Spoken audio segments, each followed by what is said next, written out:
Hello friends, எல்லாருக்கும் வணக்கம். நான் உங்கள் ஷெஃப் தமிழ். இது உங்கள் recipe book Tamil YouTube channel. எல்லோரும் மறக்காமல் நம்ம சேனலை சப்ஸ்கிரைப் பண்ணுங்கள், வீடியோவை லைக் பண்ணுங்கள். வாங்க வீடியோக்குள்ளே போகலாம்.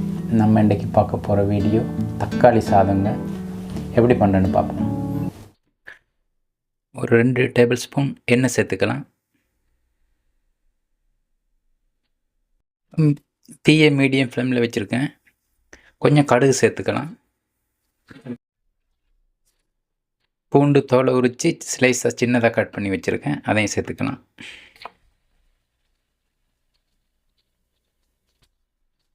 வெங்காயம் ஒரு மீடியம் சைஸ் வெங்காயம் சின்னதாக கட் பண்ணியிருக்கேன், அதையும் சேர்த்துக்கலாம்.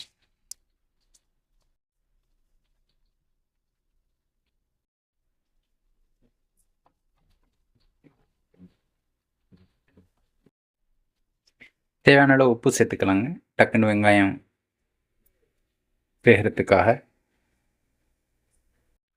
ஒன்றா சேர்த்து நல்ல கோல்டன் கலரில் வதக்கிக்கலாம் வெங்காயத்தை. வெங்காயம், பூண்டு, இஞ்சி ஒரு சின்ன துண்டு சின்னதாக தட்டி வச்சுருக்கேன், அதையும் சேர்த்துக்கலாம். வெங்காயம் கோல்டன் ப்ரௌன் ஆகும் வரைக்கும்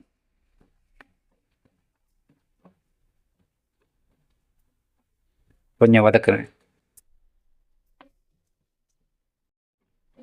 பாருங்கள், இப்போ கோல்டன் கலருக்கு வந்திருக்கு வெங்காயம். இந்த ஸ்டேஜில் சின்ன தக்காளி 2 கட் பண்ணி வச்சுருக்கேன், மீடியம் சைஸ் தக்காளி 2 கட் பண்ணி வச்சுருக்கேன், பாருங்கள் சேர்த்துக்கணும். சேர்த்து நல்லா வதக்கிக்கலாங்க. இது நல்லா மேஷாகி வதங்கி மேஷாகி வரணும் தக்காளி சாதத்துக்கு. அப்போ தான் இந்த தக்காளி தொக்கு பதத்துக்கு வரணும்.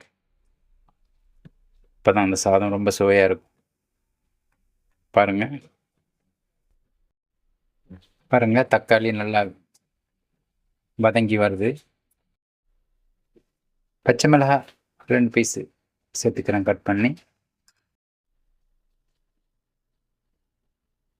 அப்புறம் கருவேப்பிலை சேர்த்துக்கலாம்.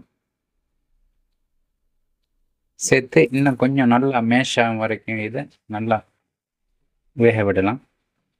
நல்லா வதக்கிக்கிறேன். உப்பு தேவையான அளவு சேர்த்துக்கிறேன். ஒரு 5 to 6 நிமிஷம் வதங்க விடலாம். பாருங்க தக்காளி வதங்கிட்டு ஒரு 5 to 6 நிமிஷம் தக்காளியை வதங்க விட்டேன். ஒரு கால் டீஸ்பூன் மஞ்சத்தூள் சேர்த்துருக்கேன். ஒரு 1/4 டீஸ்பூன் தனியாத்தூள் சேர்த்துருக்கேன். 1/4 டீஸ்பூன் காஷ்மீரி சில்லி பவுடர் சேர்த்துருக்கேங்க. உங்களுக்கு விருப்பம்டா சேர்த்துக்கோங்க, இல்லாட்டி விட்டுக்குங்க. இந்த தக்காளி சாதத்துக்கு நல்ல ஒரு கலர் வரும் இந்த காஷ்மீரி சில்லி பவுடர். தேவைண்டா சேர்த்துக்கோங்க, இல்லாட்டி விட்டுலாம், ஒன்றும் பிரச்சனை. ஒரு கொஞ்சமாக ஒரு ஃப்ளேவருக்காக கொஞ்சம் மிளகுத்தூள் சேர்த்து மசாலா பச்சை வாசம் போகும் வரைக்கும் கொஞ்சம் வதக்கிக்கிறேன். பாருங்கள், வேறு கலரு நல்லா வந்திருக்கு.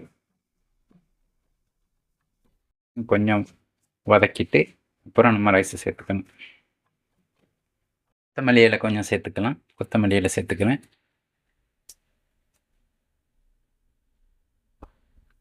சேர்த்து இன்னொரு நிமிஷம்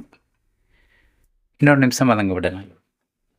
சாதத்தை மிக்ஸ் பண்ணுறதுக்கு இது நல்லா வதங்கி வந்திருக்கணும். அப்போ தான் அந்த தக்காளி சாதம் நல்ல சுவையாக இருக்கும்.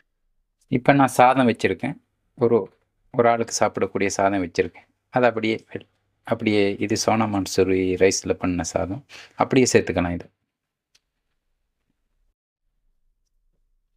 சேர்த்து கொஞ்சம் மிக்ஸ் பண்ணி விட்டுக்கலாம் கரண்டியை வச்சு.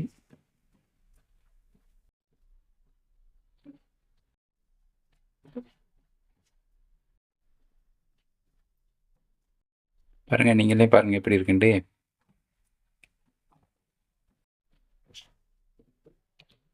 சரிங்க, ரெடி ஆகிட்டு நம்ம தக்காளி சாதம்.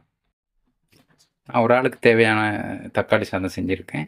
உங்களுக்கு எத்தனை பேருக்கு தேவையோ அது மாதிரி நீங்கள் செஞ்சுக்கோங்க. நல்ல ஒரு பிரியாணியை விட மிஞ்சிற சுவையில் இந்த தக்காளி சாதம் இருக்குங்க. எனக்கு ரொம்ப பிடிச்சமான ஒரு சாதம் தக்காளி சாதம். நீங்களே பாருங்கள், ரெடி நம்ம தக்காளி சாதம் சூப்பராக ரெடியாக இருக்குங்க.